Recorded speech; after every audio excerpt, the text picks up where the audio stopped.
Hello વિદ્યાર્થી મિત્રો, આજે આપણે ધોરણ 8 વિષય સંસ્કૃત દ્વિતીય સત્રનું 2024-25નું લેટેસ્ટ પ્રશ્નપત્રનું આપણે સોલ્યુશન લઈશું. એમાં શું કહે છે, પહેલા પ્રશ્નમાં નીચે આપેલા ફકરાનું ગુજરાતીમાં ભાષાંતર કરો. તો વિદ્યાર્થી મિત્રો, તમને અહીંયા ફકરો આપેલો છે, તો મેં અહીંયા ભાષાંતર લખેલું છે. તો પહેલા ફકરામાં ભાષાંતર આવશે કે હવેથી આપણી શાળામાં દર વર્ષે ખેલ મહોત્સવ થશે. આપણા વિદ્યાર્થીઓ રાજ્ય કક્ષાએ અને રાષ્ટ્ર કક્ષાએ ભાગ લેશે. આપણી શાળાનું નામ ઉજ્જવલ કરશે. જીવનમાં ખેલનું ખૂબ જ મહત્ત્વ હોય છે. બીજો લઈશું. બીજા ફકરાનું ભાષાંતર વિદ્યાર્થી મિત્રો મેં લખેલું છે, તો તમારે આ રીતે લખવાનું રહેશે. તો કહે છે, ચાણક્ય કહે છે કે આ કામળા મારા માટે નથી, ગરીબ લોકો માટે છે. જે વસ્તુ આપણી નથી તેનો ઉપયોગ કરવો પાપ છે. બધા ચોરો બોલે છે કે અરે રે, અમે તો દરરોજ પાપ કરીએ છીએ. ચોરોના કામ વડે જ પેટ ભરીએ છીએ. અમે આજથી શરૂ કરીને પાપ નહીં કરીએ. આર્યની જય થાવ. ત્રીજો લઈશું. તો ત્રીજાનું ભાષાંતર છે કે માત્રાવાળા દૂરથી આ બધું જોતો હતો. તે ઘાયલ થયેલા સિંહની મદદ કરવા માટે ત્યાં આવ્યો. દવા લઈને સિંહની સારવાર કરી. કેટલાક દિવસ પછી સિંહ સામે સાજો થયો અને તેની સાથે જ રહેવા લાગ્યો અને તેનો મિત્ર બની ગયો. પ્રશ્ન બીજો લઈશું. એમાં શું કહે છે, નીચે આપેલા શ્લોકોનું ગુજરાતીમાં ભાષાંતર કરો. તો વિદ્યાર્થી મિત્રો, તમને અહીંયા શ્લોક આપેલો છે, આપણે એનું ગુજરાતીમાં જોડે ભાષાંતર તમારે લખવાનું રહેશે. તો આ રીતે એનો જવાબ આવશે. તો જવાબ છે, ચંદ્રનો અસ્ત થાવ, સૂર્યનો ઉદય થાવ, ચારે બાજુ પ્રકાશ ફેલાય છે, પવન હળવે હળવેથી વાય છે અને ભમરો ધૈર્ય ધારણ કરે છે. બીજો લઈશું. એમાં કહે છે, મારી દીકરી સૂતી છે, મારી દીકરી ખરેખર સૂતી છે. સુંદર પથારીમાં હળવા કપડામાં મારી દીકરી ખરેખર સૂતી છે. ત્રીજા શ્લોકનું ભાષાંતર આવશે. એમાં કહે છે, ભોજનના અંતે શું પીવું જોઈએ? તો એનો જવાબ આવશે છાશ. બીજો, જયંત કોનો પુત્ર છે? તેનો જવાબ આવશે ઇન્દ્રનો. ત્રીજું, વિષ્ણુનું પદ કેવું છે? તો આવશે દુર્લભ. ચોથો શ્લોકનું ભાષાંતર થશે કે અરે રે, કઠોર અવાજવાળા કાગડા, કાનને અપ્રિય લાગે એવું વારંવાર રચ્યા ન કર. થાકેલી, કરમાઈ ગયેલી અને પછી લાડ કરાયેલી મારી દીકરી ખરેખર સૂતી છે. પાંચમો લઈશું. તો પાંચમા શ્લોકનું ભાષાંતર થશે, તે 4 મુખવાળો છે પણ બ્રહ્મા નથી. તે બળદ પર બેસે છે પણ શંકર નથી. તે નિર્જીવ અને નિરાહારી છે છતાં નિત્ય અનાજનું ભક્ષણ કરે છે. ત્રીજો પ્રશ્ન લઈશું. આમાં શું કહે છે, નીચેના દરેક પ્રશ્નના ઉત્તર માટે આપેલા વિકલ્પોમાંથી સાચો વિકલ્પ શોધીને તેનો ક્રમ અક્ષર પ્રશ્નની સામે આપેલ ખાનામાં લખો. ચલો, એમાં પહેલો છે, બિડાલહ કિમ કરોતી? તેનો જવાબ આવશે બી, એટલે કે ઘોર વિરામ. બીજો, એક ચક્ષુ કહ અસ્તિ? તેનો જવાબ આવશે એ, એટલે કે કાકહ. ત્રીજો લઈશું, કહ સી ભાર્યાયા વધમ અકરોત? તેનો જવાબ આવશે સી, એટલે કે મકરહ. ચોથું લઈશું, કિમ ભવનમ જીસીઆરટી રૂપેણ ખ્યાતમ અસ્તિ? તેનો જવાબ આવશે એ, એટલે કે ગાંધી મંદિરત કે નાતિદૂરેમ સ્થિતમ વિદ્યાભવનમ. પાંચમો લઈશું, પ્રભાતે મધુપહ ક્રીદુષ ભવતી? તેનો જવાબ આવશે એ, એટલે કે સધીરહ. છઠ્ઠો, વિવેકાનંદની શાળામાં કેટલામો ખેલ મહોત્સવ ચાલે છે? તેનો જવાબ આવશે ડી, એટલે કે પહેલો. સાતમો, ગાંધીનગરમ ક્રીદુષમ નગરમ અસ્તિ? તેનો જવાબ આવશે ડી, એટલે કે સુંદરમ અથવા સુઆયોજિતમ. આઠમો, ચાણક્ય ચંદ્રગુપ્તસ્ય કહ આસિત? તેનો જવાબ આવશે ડી, તો કે અમાત્ય મંત્રી. બ લઈશું. એમાં શું કહે છે, નીચેના વિધાનોમાંથી સાચા વિધાનોની સામે સાચાની અને ખોટા વિધાનોની સામે ખોટાની નિશાની કરો.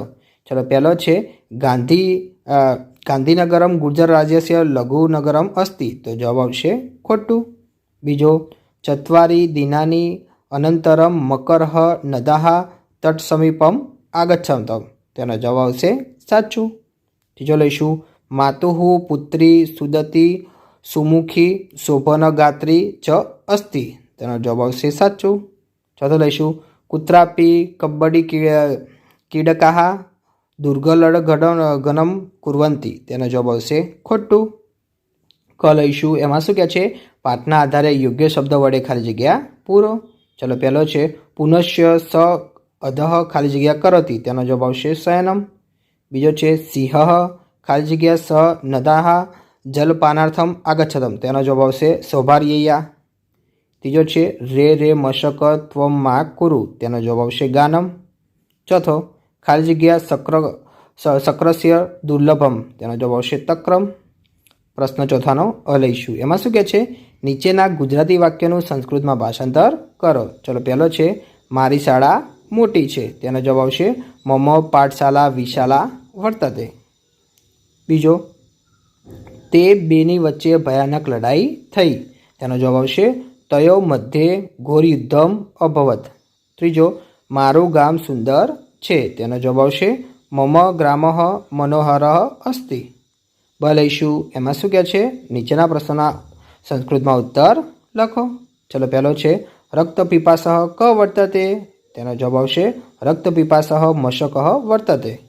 બીજો ગાંધીનગરે કાની કાની દર્શનીયાની સ્થાનીની સંતિ, તેનો જવાબ આવશે ગાંધીનગરે સચિવાલય મહાત્મા મંદિરમ અક્ષરધામ ઇન્દ્રોડા પક્ષી ઉદ્યમ ચ અસ્તિ.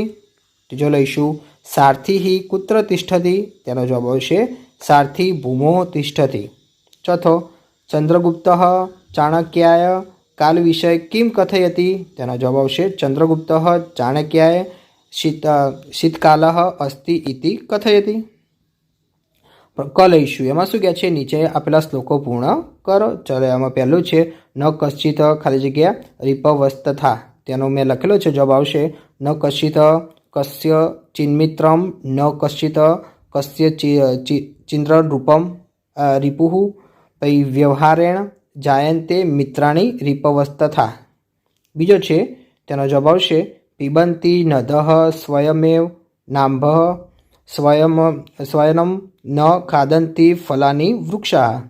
ત્રીજો નાવંતી સસ્યમ ખલુ કરીવાહા. ચોથો પરોપકારાયામ સંતા વિભુદય. ત્રીજો લઈશું. ત્રીજા શ્લોકનું પાછળ થશે ગંગા સિંધુ સરસ્વતી ચ યમુના ગોદાવરી નર્મદા કાવેરી સરયુ મહેન્દ્ર તનયા પૈકી ચર્મણવતી વેદિકા ક્ષેત્રા વેદવતી મહાસુર સુરનદી ખ્યાતા ચ યા પૈકી ગંડકી પૂર્ણજલે સમુદ્ર સહિતા કુર્વંતુ મે મંગલમ. હવે પ્રશ્ન 5નો અ લઈશું. એમાં શું કહે છે? નીચે આપેલા શબ્દોના અર્થ વિકલ્પોમાંથી શોધીને લખો. તો વિદ્યાર્થી મિત્રો મેં જે અંડરલાઇન કરી છે તમારો જવાબ રહેશે. ચલો પહેલું છે વારીવાહ, તેનો જવાબ આવશે વાદળ. બીજું શીઘ્રતયા, તેનો જવાબ આવશે ઝડપથી. ત્રીજું મુદ્રિકા, તેનો જવાબ આવશે વીંટી. બ લઈશું. એમાં શું કહે છે? નીચેના સંસ્કૃત શબ્દોના સાચા સમાનાર્થી શબ્દ વિકલ્પોમાંથી શોધીને લખો. ચલો પહેલો છે દુગ્ધમ, તેનો જવાબ આવશે પયઃ. બીજો કપિઃ, તેનો જવાબ આવશે વાનરઃ. ત્રીજો ધાન્યમ, તેનો જવાબ આવશે સસ્યમ. ચોથો ખલુ, તેનો જવાબ આવશે હિ અથવા નનુ. ક લઈશું. એમાં શું કહે છે? નીચેના સંસ્કૃત શબ્દોના સાચા વિરોધી શબ્દ વિકલ્પોમાંથી શોધીને લખો. ચલો પહેલો છે અત્ર, ને વિરોધી થશે તત્ર. ત્રીજું ક્ષીયતે, તેનો વિરોધી થશે વર્ધતે. ત્રીજું અગ્રહ, તેનો વિરોધી થશે પશ્ચાતા. ડ લઈશું. એમાં શું કહે છે? નીચે આપેલા શબ્દોની સંધિ જોડો. ચલો પહેલો છે રીપવઃ વત્તા તથા, તેનો જવાબ આવશે રીપવસ્તથા. બીજો સ વત્તા અક્ષરઃ, તેનો જવાબ આવશે સાક્ષરઃ. ત્રીજું લઈશું. એમાં કહે છે ન વત્તા અંભઃ, તેનો જવાબ આવશે નાંભઃ. ઈ લઈશું. એમાં શું કહે છે? નીચે આપેલા શબ્દોની સંધિ છોડો. એમાં પહેલો છે સમુદ્રો ન, તેનો જવાબ આવશે સમુદ્રઃ વત્તા ન. બીજો પુનરપી, તેનો જવાબ આવશે પુનઃ વત્તા અપી. ત્રીજો છે વૃષારૂઢ, તેનો જવાબ આવશે વૃષ વત્તા આરૂઢ. વિદ્યાર્થી મિત્રો તમને મારો વિડીયો ગમ્યો હોય તો ચેનલને લાઇક શેર અને સબસ્ક્રાઈબ કરવાનું ભૂલતા નહીં.